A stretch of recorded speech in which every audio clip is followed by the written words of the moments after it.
Bonjour, je suis Françoise Magliosi. Aujourd'hui, je vous présente un objectif qui répond au modèle SMART.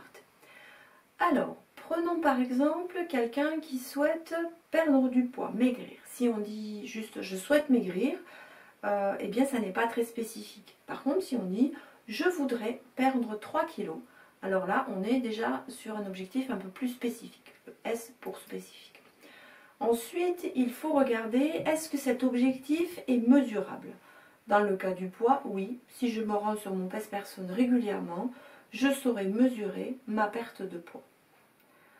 Troisième aspect, est-ce que cet objectif, je veux perdre 3 kilos et je le saurai sur mon pèse-personne, est-ce qu'il est atteignable? Oh, probablement que oui, si je fais un régime. Je vais, disons tout simplement, réduire un petit peu ma consommation de coca et ma consommation de chocolat. Et ça devrait déjà être un peu plus atteignable.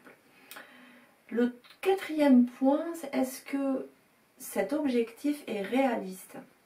Alors, si je pèse 52 kg et que je souhaite en perdre 3, ça paraît réaliste. Mais si je pèse 48 kg et que je dis je vais en perdre 8, quelle que soit ma taille, ça paraît pas très réaliste. Ça me semble un peu risqué en termes de santé. Donc cet aspect de réalisme est important pour un objectif. Enfin, il y a un cinquième aspect, un cinquième paramètre qui est le temps, le délai dans lequel je veux voir mon objectif réalisé.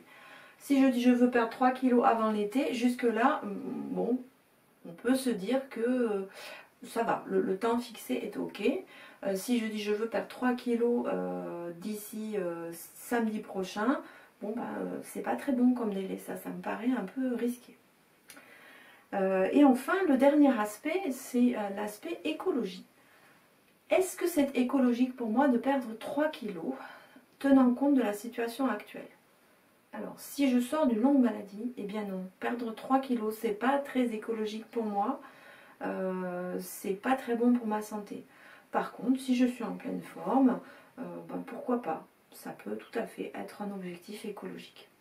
Donc voilà un petit peu comment on peut regarder un objectif au travers du modèle SMART.